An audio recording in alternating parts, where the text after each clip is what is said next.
Hi, my name's John, and I want to show you some of the great things you can do with JTAG Boundary Scan. Want to test assembled boards but can't be doing with a fancy jig or loading firmware? Then this is a solution you should be checking out. But you also want to test system to be fast and easy to use, right? Take a look at this.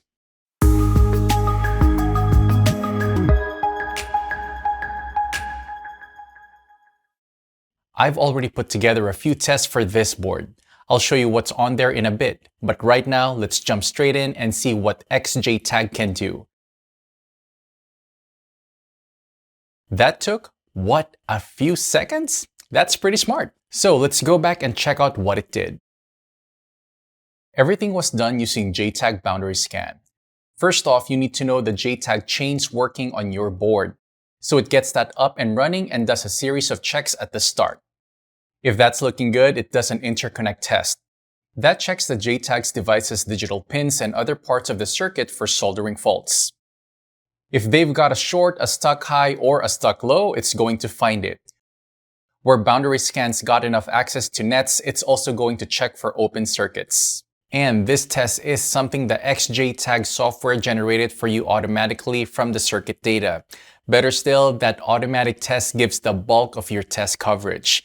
It's also very fast, that took well under half a second. But a board's got loads of non-JTAG devices too, right? That's what came next, and these memories were first. The test boards got three different types: an SRAM, a SPI flash, and an I2C EEPROM, and it's checked all of them. And you won't be getting into complex coding to do this because these are all standard tests that I pulled from the built-in library. So how does it check the memory pins using Boundary Scan? Think about the SRAM first. Boundary Scan takes over the interface, pretends to be the bus controller, and then writes to memory locations and reads back. That's going to prove the device has got at least a base level of functionality. But there's more. Remember, we want to check as many pins as we can get at for soldering faults, so it gets clever. The data and addresses it uses aren't random. They're carefully calculated so that it's able to confirm every net in that interface is fault-free. Even better, if it doesn't read back what it's expected because there's some sort of a fault on the interface, it generates another more advanced set of data and address patterns that tell it which nets are affected. That's going to save you loads of debug time. That was the SRAM, but what about serial memories? What about SPI and I2C? It does the same sort of thing for those, taking over their interfaces and reading and writing selected registers. That proves the bus works and, of course, that the device is actually functioning. If there's a fault on the interfaces, it's going to find it. If you dig around on this board a bit more, you'll find it's got an 8 MHz oscillator. Okay, Boundary Scan isn't fast enough to measure its frequency, but there's a test in the library that's still going to check those clock lines for you. It monitors the net and counts transitions. If it detects a handful, it knows the clock line is toggling okay. And you can see the test also check the oscillator's enable line. Well, what else have we got on this board? There's an accelerometer, ADC, and a pair of RS485 transceivers that all need testing. The cool thing is that the XJTAG software has got library tests for them all. Now, you want more than just knowing their serial interfaces are working, don't you? It's a good start, but what about getting a bit more test coverage? These library tests will do more for you because they get right in there and exercise some of those devices' functionality. When it comes to the accelerometer, it kicks off the inbuilt self-test routine. Checking the ADC means reading back voltages from its analog inputs. And for those RS485 transceivers, I've stuck a loopback link into the board's connector, and the pair of them get tested by talking to each other. All in all, that's a hell of a lot of testing just using Boundary Scan. But say you want to get those boards programmed as well, not just tested. The jam-packed library's got a stack of files that are going to do that for you too. Flash memories, CPLDs, FPGAs all get programmed, and it can be extended to deal with processors' internal memories as well. But what if there's a fault somewhere on your board?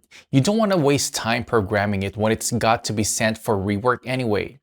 The XJTAG software deals with that easily because you get to apply conditions to the test list. You can set it up so programming starts only if all the preceding tests have passed, or you can set other conditions. That's going to stop you from wasting time on a faulty board.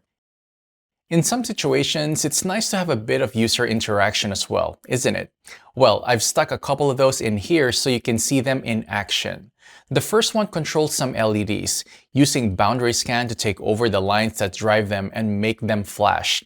The operator gets a prompt via this dialog box to confirm the LEDs are doing what they're meant to. Another test asks you to press a button on the board. Boundary scan then gets used to monitor the CPLD input to confirm it toggles.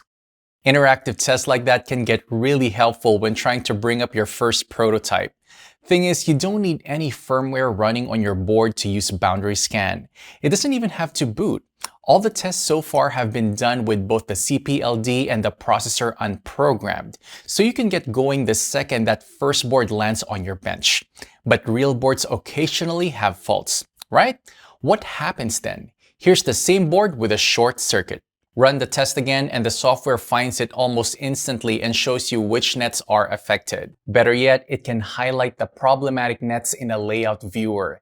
It's then so easy to see where to check on the board. For this particular fault, you can see the most likely place for the short is between these adjacent balls under this BGA.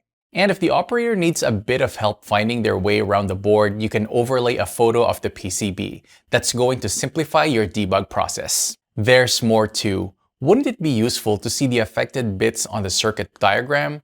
Just click these hyperlinks in the results and it launches the schematic viewer with the nets highlighted. That's so easy. It's pretty rare that you'll ever need to see all the pin transitions that were used for the tests, but the full diagnostic data is there as well in case you want it. Wow, there's so much it can do for you. That was just a quick look at how powerful this software is. It's perfect for checking boards that don't have enough test points or where you can't go to loads of solder joints because they're hidden under BGAs. This is a test method that allows you to test the circuit without needing physical access to those circuit nodes. All these tests use boundary scan, so you don't have to worry about getting stable firmware for your board either. You can run tests before the first line of code has been written, or when your board refuses to boot. Just connect to its JTAG interface and make sure the digital circuit has power. And because you don't need a fancy jig, you can start testing the second you get your first prototype hardware. It's so easy to use. It's great for the R&D lab, the factory, and for after-sales repairs. Whether it's just a handful of prototypes you're making that don't have firmware, or if you're doing high-volume production, XJTAG Boundary Scan is going to help you. The only equipment you're going to need besides a PC is an XJTAG controller and a way to power your board. This standard controller weighs in at less than 100 grams and is the size of a pack of cards. But you can also get PXI versions and ones for ICT machines from Keysight, Spea, Teradyne, and Takaya.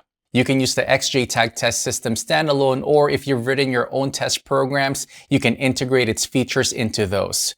Whether you've written bespoke code in something like C# or Python, created them in applications like LabVIEW and LabWindows, CVI, or organized them in test executives such as Testan or AT-Easy, integration with them all is supported. What I've shown you is just a small part of what XJTAG's boundary scan tools can do for you. Want to learn more? Why not join one of our free webinars? As well as being taught how boundary scan works, you'll get hands-on training where you use the software yourself on a remote PC and test the board I had earlier. You can also use XJTAG for yourself on your own hardware with a free 30-day trial, and our engineers will even set up the test on that board for you without charge.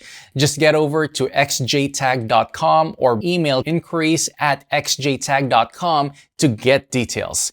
Many world-leading companies already have engineers benefiting from using XJTAG. Find out what it can do for you as well. You'll be really glad you did.